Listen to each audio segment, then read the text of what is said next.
Hello, everyone. So, I thought it'd be nice to talk about my collection of ground war model kits.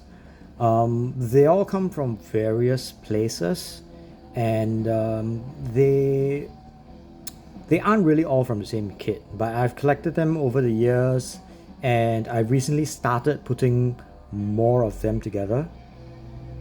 Music's kind of loud. Hold on, I'm gonna turn down the rainbow just a little bit.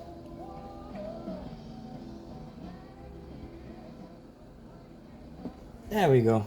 Okay, so this is my collection of ground war. Now this is not exhaustive because I actually have an Easy 8 that I'm also customizing. But let's talk about what we have now. Now, right in the middle is a ground Gundam, and the ground Gundam is quite, I'd say, quite extensively modified. So let's take a closer look. So the first thing you'll notice on the ground Gundam is that it kind of has sort of a body kit going on, and what's going on here actually is that I've added a couple of 30-minute missions and Gundam option parts onto the chest, and as you can see, I kind of like Vulcans, and so he's got two sort of high caliber shoulder mounted Vulcans. He's got the stock one in the torso, and also he's got some rotary cannons on his forearms, and these were built from various other kits. That is actually the scope of a 30-minute missions weapon. You know, the modular weapons that you get from 30-minute missions. One of the option sets comes with a scope, so I sort of widened the opening on the end and added 3 cylinders, and those cylinders are actually copper or brass rod that I've basically cut, and then I've added inserts of metal detail art pieces, and you can see inserts in the shoulder Vulcans as well. I'm gonna turn the light a little bit closer here.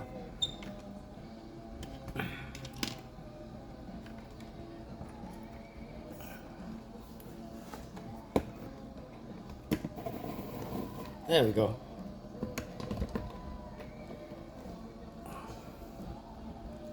Right. Let's do that. There we go. So as I was saying, the gun barrels on the shoulders have metal inserts. I've done an etched metal grill over the original sort of horizontal slats in his chest intake. I really love the Gundam, the ground Gundam, if you haven't noticed. But so let's go through some of the other modifications that I've made. Now, first of all, you'll notice that I have that MAFTI insignia. I've got a whole head cannon going on with a lot of the kits that I build, that after the 1 year war, sort of a mysterious figure starts appearing to old pilots and old aces of the 1 year war and telling them, hey, I'm putting a crew together. So they all take on the guise of Navu Erin Mefti, and sort of do kind of freedom fighter, almost celestial being type attacks on the corporations and on the larger factions. But that's just headcanon. I digress. What I've done is I've lengthened the upper arm, the bicep joint, by adding about 2 millimeters worth of polystyrene on the end. So the arms are slightly longer, and also these are... let me put that back. That's a good time to explain what I've done with the shoulders as well. I've extended the peg coming out of the torso, and I've added this component to thicken or to broaden his chest a little bit. because I really want that sort of big barrel-chested kind of look that the Ground Gundam and the EZ8 are known for, so I wanted to emphasize it a little bit more. So that's where I've added some kind of a wider shoulder stance. At the bottom of the torso, I've also added a couple of 30-minute missions parts just to reinforce that cockpit entry.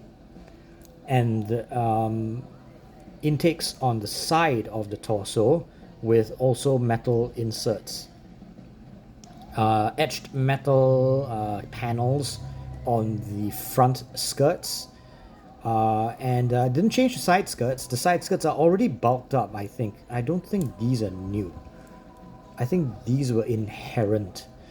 I added a couple of vents on the back to vent out excess heat from the power plant. And let's talk about the backpack. The backpack is almost entirely 30-minute missions parts, except for the original framework. And this is actually that briefcase that you get in 30-minute missions. And if I pull out the brace here, I can actually slide out that briefcase, and you can still open it and store things inside. I don't know what I put in it, but I thought that was a nice addition. So let's close it back. And so that's the backpack. Below that, I've actually bought 2 holes because I wanted to do some metal inserts, which I haven't put in yet. As you can see, this is an ongoing project. But anyway, so there's the ammo drums. That's also from the modular weapons that you get in 30-minute missions. And from beneath that, what you see here is metal chains. These are actually from basically the kind of chain that you get for making jewelry. So this is from sort of a necklace type chain.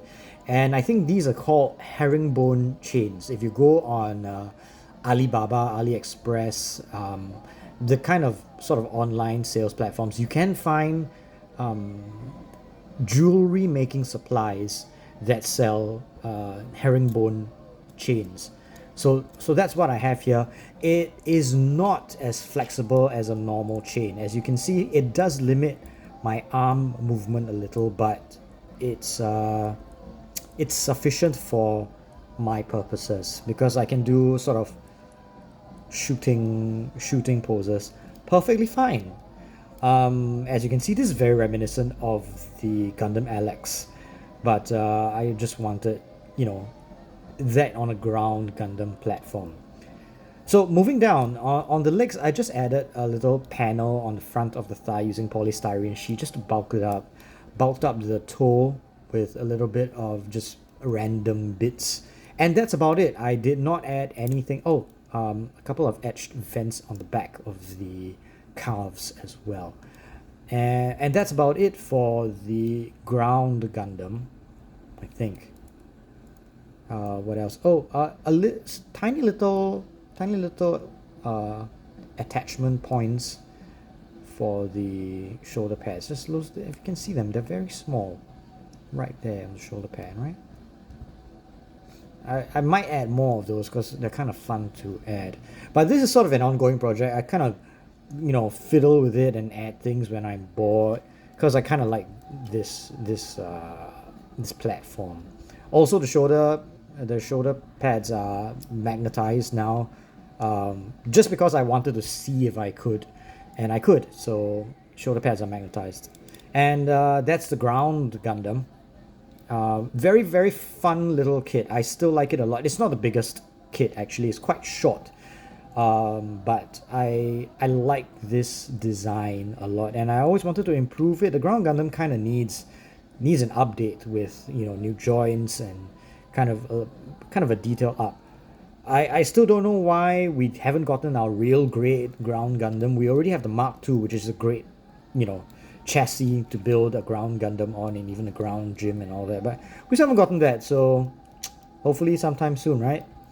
So if you imagine sometime after the 1-year war, Shiro Amada being a farmer in Southeast Asia, gets approached by strange guy to carry out secret missions for him. That's what he initially pilots, a scrapped together, cobbled together ground Gundam with just rotary cannons because they couldn't find anything else. This was the early days when MAFT was poorly supplied. No Anaheim electronics yet. And what else do we have? Okay, so that one's notable, so let's get that one. Let's talk about that one first. So if you look closely or not too closely, you'll probably recognize all the parts of a Gundvolva. Gundvolva is that generic drone unmanned Gundam that was in The Witch from Mercury. And sorry, for a moment I thought I wasn't recording. Okay, and the Gundvolva was modified with just a bit of a chin. I wanted to make it reminiscent of the EZ8. So I gave it a fat chin from the custom heads for 30-minute missions. I gave it that 30-minute missions backpack that everybody loves. Very versatile piece of kit from 30-minute missions. Did I glue it shut? I must have glued it shut. Very versatile piece of kit from 30-minute missions. So I liked it a lot.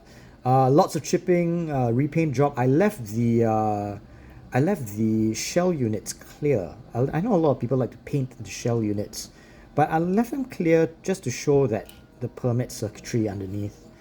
And I gave it a custom weapon. I thought that the giant 180mm smoothbore gun that you get from the ground Gundam was very nice. So I wanted to honor it by creating my own version using 30-minute missions parts.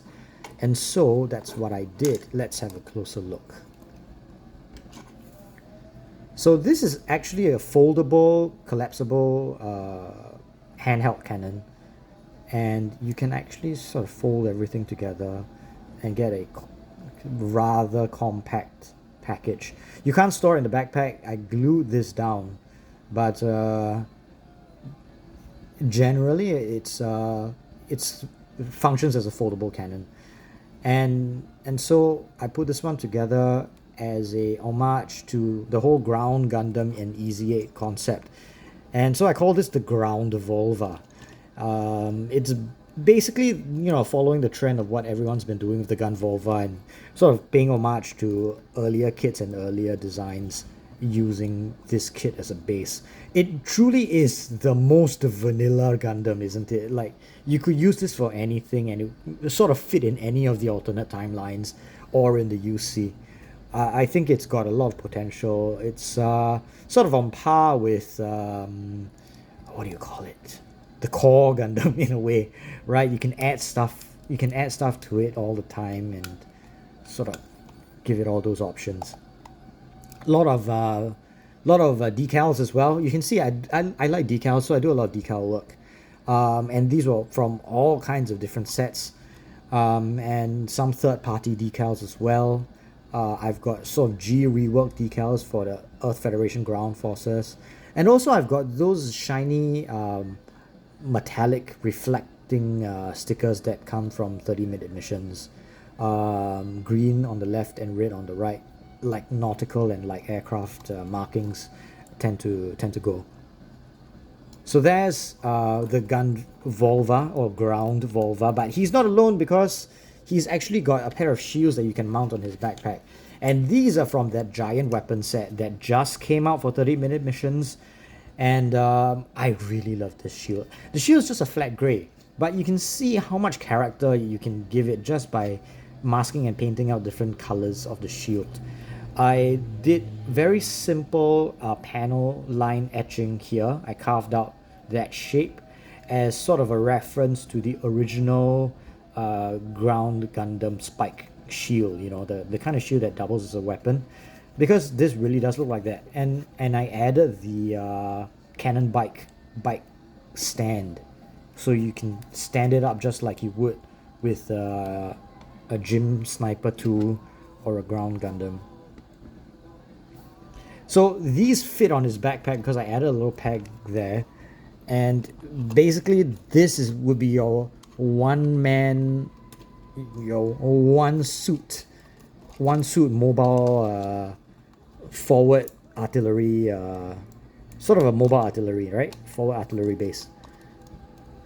So you like post him up on a hill and get him to rain fire from like extreme ranges.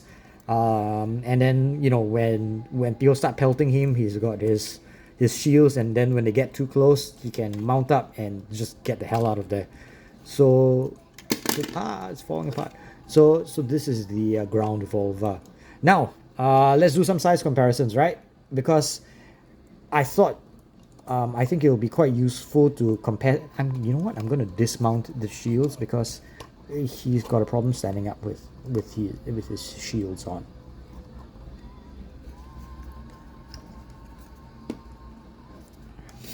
Okay, so because I've got both ground war sets, the Zaku and the Gundam ground war set, that means I have all the ground war vehicles, right? I have the hover truck, which honestly I love so much. This hover truck is one of my favorite designs, not just from the 8th MS team, but from the whole of UC, in fact, the whole of Gundam. It's got sort of very 90s Cold War aesthetic, and yet it's still like a science fiction vehicle. So I kind of like it a lot. It can be built in 3 configurations, and because I've not glued down the parts, I can actually show you. So first of all, you've got this sort of like a lunch truck configuration with a tent on the back covering the bed of the truck.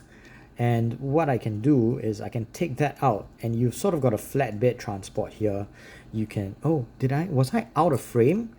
Excuse me. So there's the tent that you can build, right? And that's your food truck.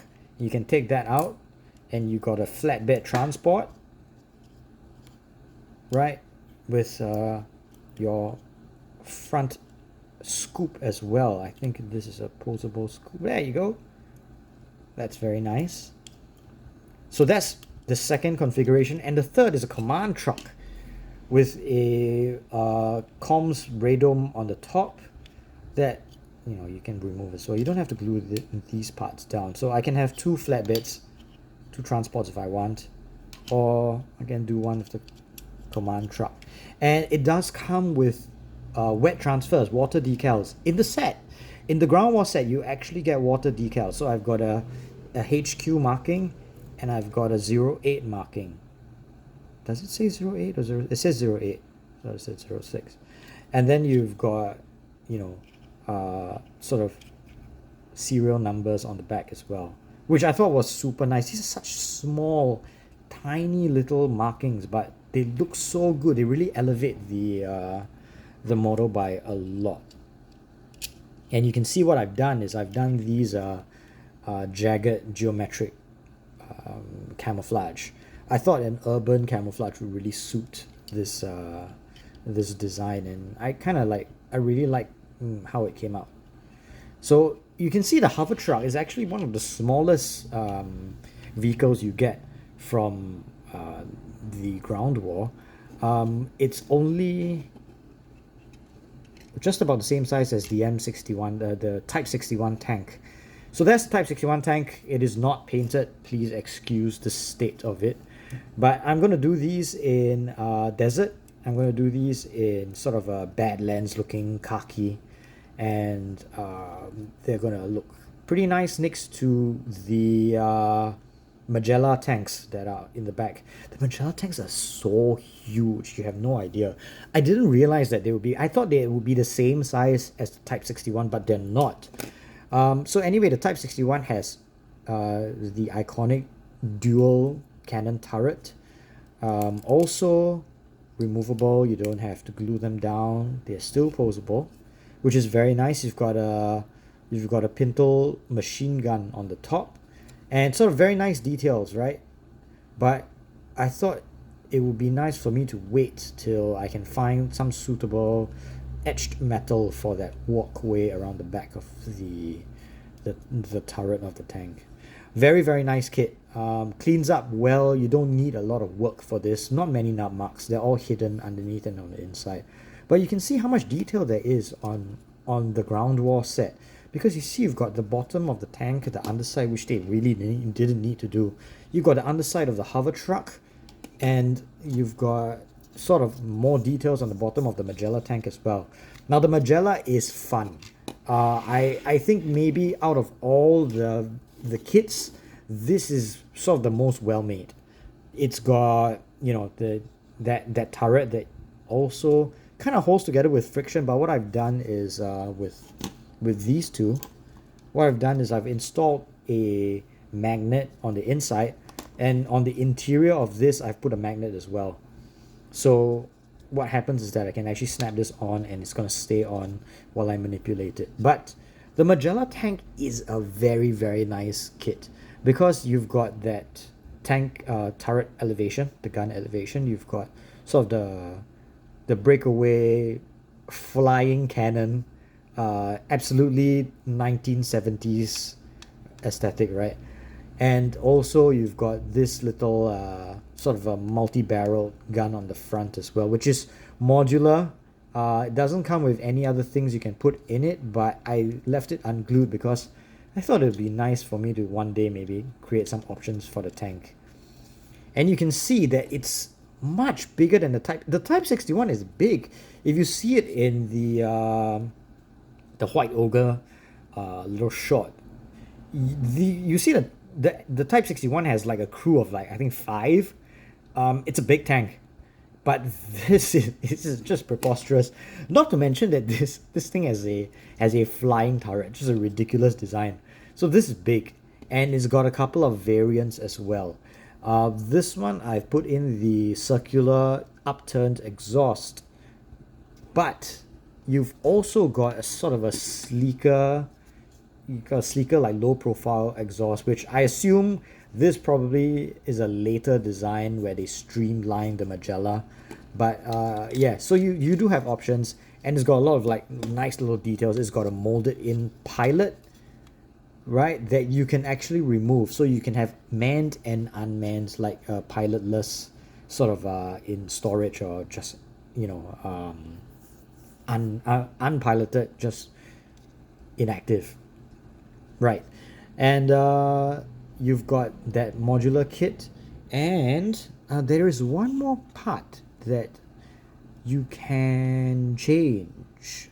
For the life of me, I don't remember what it was, but there is one more part of this that is different, I think. Maybe I'm going crazy. Yeah, maybe I'm going crazy. But okay, so anyway, besides that, right, you've got very, very nice little details. Like you've got this kind of railing on the back, which you have to glue. This is not snap fit. The rest of it is kind of snap fit, like these storage tanks, like almost like battery packs on the side. You've got like all these are separate parts. Those headlights, they're separate parts. Yeah, very, very nice, very, very nice set, and they look amazing when they're with, you know, everyone else. I've got one where I haven't built the tank body, because I actually want to use the tank body and see if it scales with the upper body of a Zaku, so I can sort of do a Zaku tank as well. But it looks great with all like sort of members of the same family, of the same theater, right? Isn't that super cool? But wait, there's more, because I've got a dog fighter. Now I found this, I believe, in Thailand, and every once in a while you still find those EX model kits, and this one I found in Thailand, and it's super cool because not only does it come with that 1/144 scale one, it comes with a 1/100, and I have that one. It's not painted yet. Maybe I'll take it out later. But anyway, the dog fighter looks great with this as well, because like I could really just do a whole diorama with all these guys. One thing though, I didn't know why, but the dog fighter is unmanned, that you can look right inside the cockpit. There's no one in there, and I thought that was a complete waste, because like, what am I going to do with it now? It's so obvious because it's got this big clear canopy as well. Oh, anyway, the canopy is not is not in two pieces. Like, you have to paint the struts of the canopy, so I had to mask it and paint it. But aside from that, I still like this kit a lot. It's clear that the focus of the kit that this came in is the 1/100. Tell you what, you know what, I'm gonna take it out and you're gonna have a closer look. Okay, since I was there, I brought out something else as well, but let's look at the 1/100 dog fighter. It's bigger, right? Clearly. But the 1/100 is, again, still devoid of a pilot for reasons that still elude me. But let's pop this open and you can see what we have. Now, the 1/100 is really, like I said, the focus of this box. Because it's got more details, and if it will just cooperate with me. Right, okay, there we go. So it's not painted, but it's got such a nice instrument panel, right? Really very like Xeonic aesthetic with the circular instrument panel and sort of all these little details, and even the clear piece of the bottom canopy sort of fits into the instrument panel like that. So you've got sort of a glassy front of the instrument panel. So cool. Little joysticks, like a pair of joysticks. So now we know that the dog fighter is sort of a dual stick controller, like a virtual arm. And then a 2-part or 3-part canopy, in fact. So the struts of the canopy are separate from the glass dome itself. So nice, right? It's just, you know, there's no pilot. And I suppose you can, I mean, every master grade does come with a seated pilot, and you really don't need a seated pilot inside your master grade cockpit because no one's gonna see it. So you can put that in here, but you know, nothing would prevent them from adding a pilot in this. It's a shame though. Yes, so the wings fold up. Very, very cool, right? So lots of detail. Really, this is worthy of being called a master grade kit, because look at that. Right. This is not like a stick-on landing gear or a part swap like you have with the high-grade YF-19. This came out, what, in the 90s? And you've got a stowaway landing gear. So perfect and so classy. So I really like this one. Oh, actually, this one kind of has a stowaway landing gear too. Let me show you. It's going to be a little bit harder to bring out, but you get what I mean. Right? It's a stowaway landing gear. Yeah. I really don't want to damage this, so I'm just going to go slow. Gotta tension it out. There we go. See? It looks so nice. I guess that justifies not having a pilot, because you can put this out on the runway and it will look incredibly cool. So yeah, so these are all the 1/144 scale ground war. Let me lower my camera.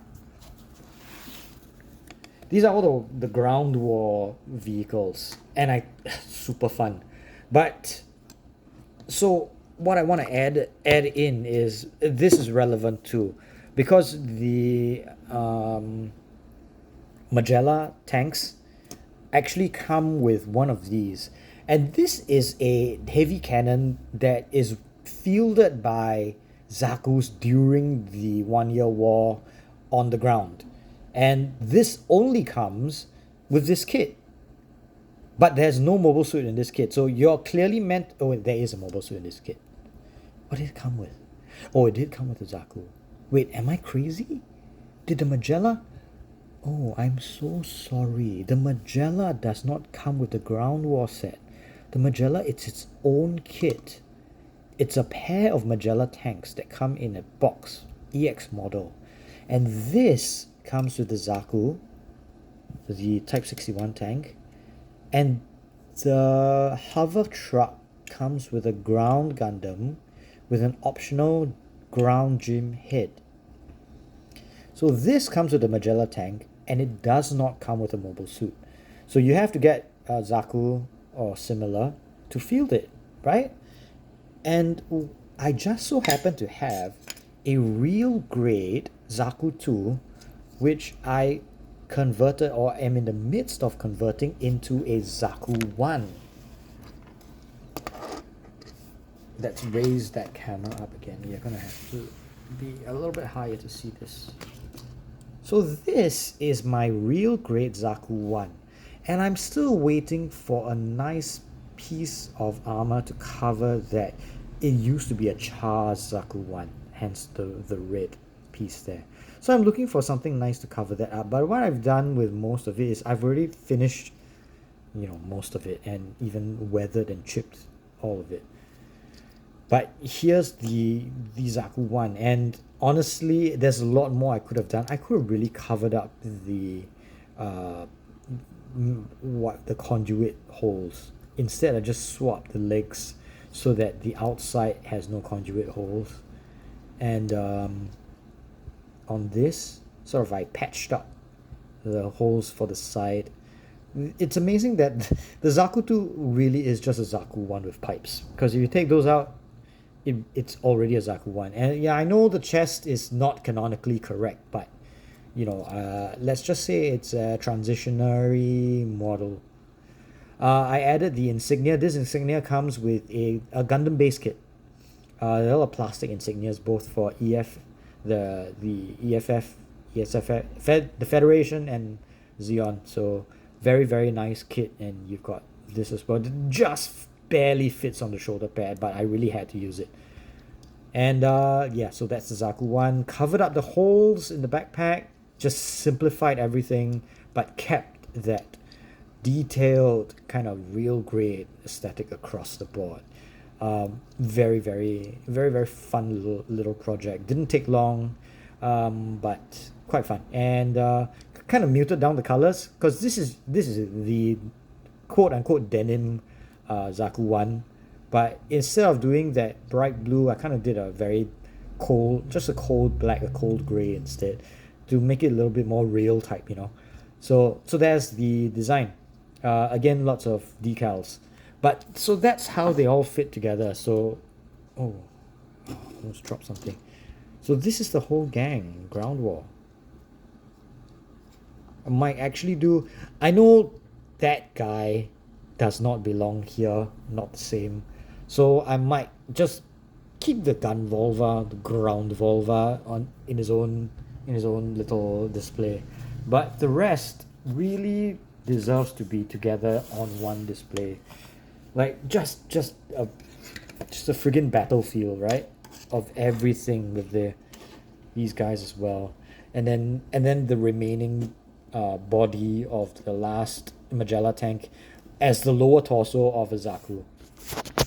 But yeah, so there's my sort of ground war show and tell. This is what I've been working on, and once I start working on the diorama, I'll definitely post a video about how I put it together, because I'm kind of really keen on building dioramas now after my last after what I did for the GBWC, which you'll see soon.